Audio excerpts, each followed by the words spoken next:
चलिए, नामांकन का दौर भी चल रहा है। हमारे सहयोगी राजेश हमारे साथ बने हुए, सीधे उनका रुख कर लेते हैं। राजेश, नॉमिनेशन की प्रक्रिया शुरू हो गई है, प्रत्याशी पहुंच चुके हैं।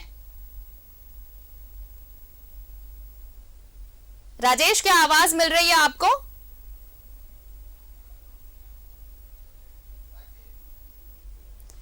ये सीधी तस्वीरें आप देख रहे हैं राज्यसभा चुनाव के लिए नामांकन। जी जी जी राजेश। हाँ, देखिए, ये पूरा बीजेपी का काफिला जो है, आगे आदित्य साहू हैं, दीपक प्रकाश हैं, बाबूलाल मरांडी हैं, सब तमाम लोग हैं, विधायक सब सभी जा रहे हैं। ये नामांकन का पर्चा भरा जाएगा। तो ये सीधी तस्वीरें हमारे दर्शक देख पा रहे हैं न्यूज़ 11 पे। तो ये आदित्य साहू हैं, बस ये नामांकन के लिए आगे बढ़ते हुए। प्रदेश के जितने भी नेता हैं वो सभी लोग यहाँ पे, दीपक प्रकाश हैं और कई विधायक, कई सांसद, पार्टी के पदाधिकारी यहाँ पहुंचे हुए हैं।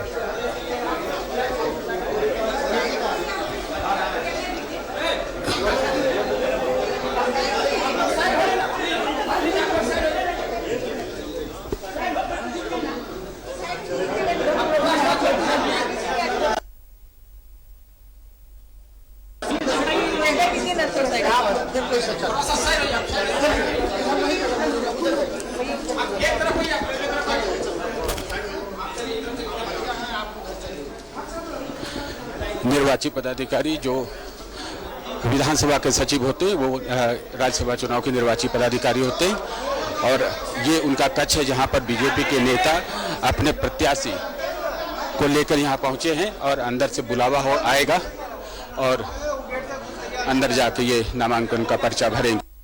और अच्छा खासा काफिला नजर आ रहा है राजेश इस नामांकन के दौरान। बीजेपी प्रत्याशी जो निर्वाचित पदाधिकारी हैं, देखिए, इंतजार हो रहा है चैम्बर के बाहर। ये प्रभारी सचिव हैं, वो निर्वाचित पदाधिकारी हैं।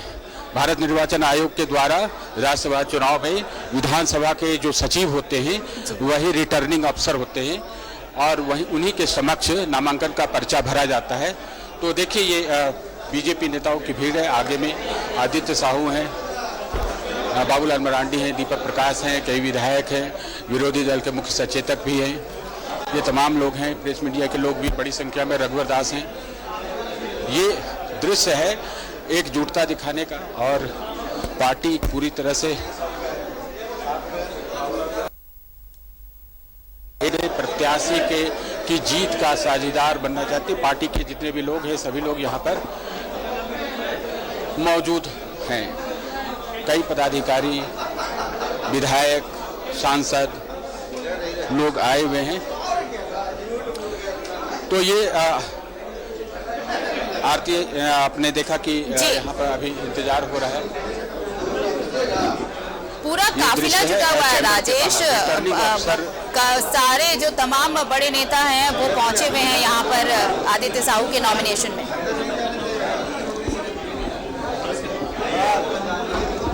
हाँ, ये देखिए, तमाम लोग पार्टी के जो कार्यकर्ता हैं, खासतौर पे जो विधायक हैं, पदाधिकारी हैं, सांसद हैं, बीडी राम हैं, देखिए ये सभी लोग यहाँ पर पहुँचे हुए हैं। अभी अंदर में बुलाया जाएगा मीडिया को, और जो नामांकन का पर्चा भरा जाता है उस पर उसकी फुटेज के लिए बुलाया जाएगा। यही चैम्बर है, रिटर्निंग अफसर हैं जो विधानसभा के प्रभारी सचिव हैं, राज्यसभा चुनाव के रिटर्निंग अफसर हैं। तो अभी थोड़ा इंतजार हो रहा है, कुछ समय लगेगा, अंदर से बुलावा आएगा तो ये लोग अंदर जाकर 2 सेट में ये नामांकन का पर्चा भरा जा रहा है, और सभी एक सेट में 10-10 प्रस्तावक हैं। जैसा कि पहले हस्ताक्षरी यानी पहले जो प्रस्तावक है वो बाबूलाल मरांडी एक सेट के, दूसरे सेट के सुदेश महतो हैं जो आजसू के सुप्रीमो। आजसू का समर्थन पूरा प्राप्त है। एक बार फिर 2020 में भी यह एकजुटता दिखी गई थी, जबकि विधानसभा चुनाव 2019 में आजसू और बीजेपी की राहें अलग अलग थी। लेकिन 2020 में जो राज्यसभा चुनाव हुआ था, जिसमें दीपक प्रकाश यहाँ से निर्वाचित घोषित हुए थे, तो उसमें भी आजसू ने बढ़ चढ़ कर हिस्सा लिया था और उस वक्त 31 वोट, यानी जो रूलिंग अलायंस है, आप देखें कि जेएमएम के प्रत्याशी के तौर पर गुरुजी खड़े थे, उन्हें भी उतना समर्थन नहीं मिला था, उतना वोट नहीं मिला था, लेकिन दीपक प्रकाश को 31 मिला था। अभी इन लोगों का दावा है कि अगर वोटिंग की प्रक्रिया होती है, अगर बाय द वे अगर कोई कांग्रेस ऐसा कुछ करे कि कोई अपना प्रत्याशी, जिसकी संभावना धीरे धीरे खत्म होती दिख रही है, तो दीपक प्रकाश से ज्यादा समर्थन मिलेगा, ये दावा था कल जो बैठक हुई थी। तो खैर अब मुझे लगता है कि 2 ही प्रत्याशी होंगे तो निर्विरोध इन लोग का जितना तय है, एक जेएमएम से महुआ मांझी और दूसरा आदित्य साहू से।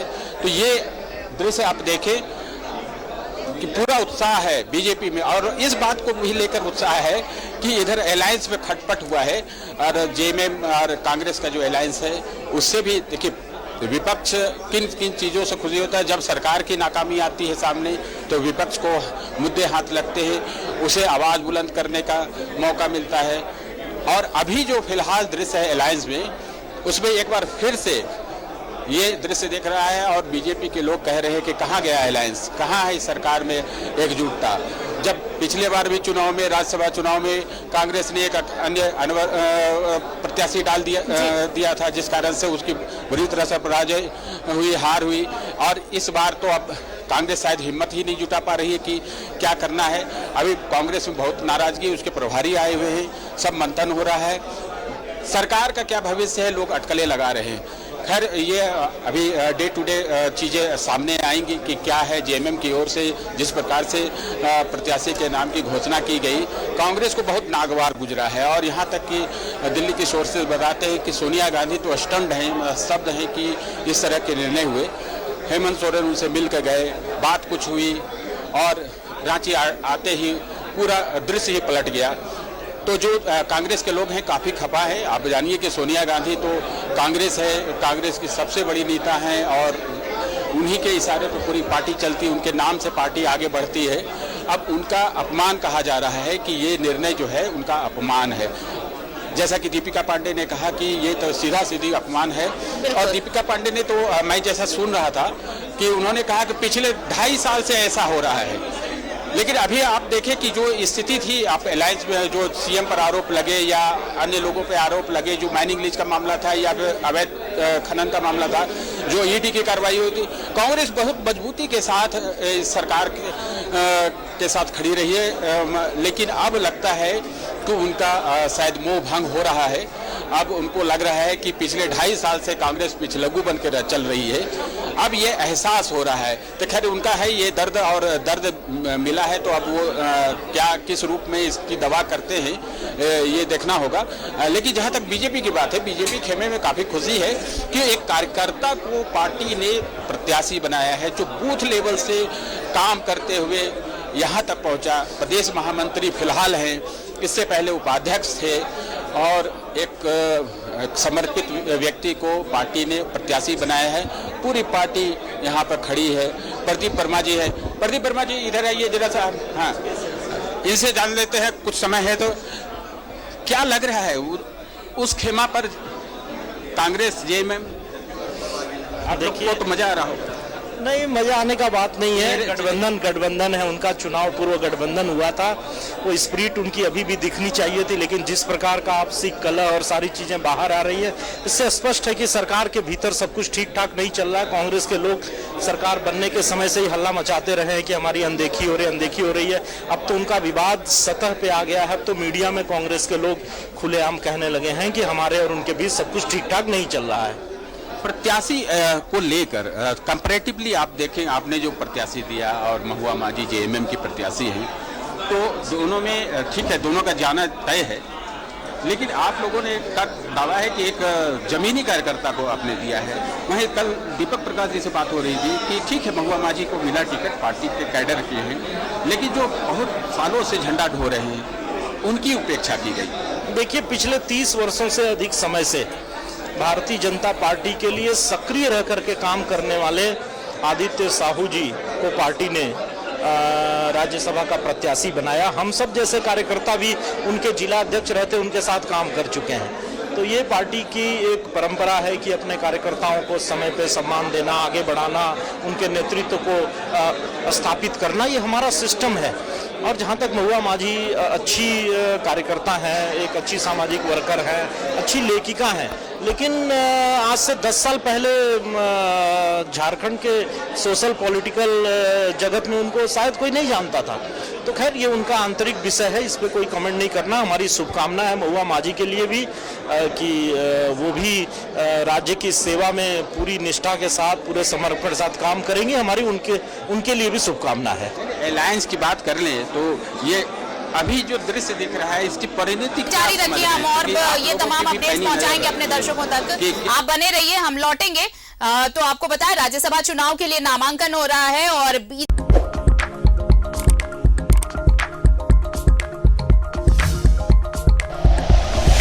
Like and share videos, subscribe करें हमारा चैनल और प्रेस करें बेल आइकॉन। न्यूज़ 11 भारत, सच है तो दिखेगा।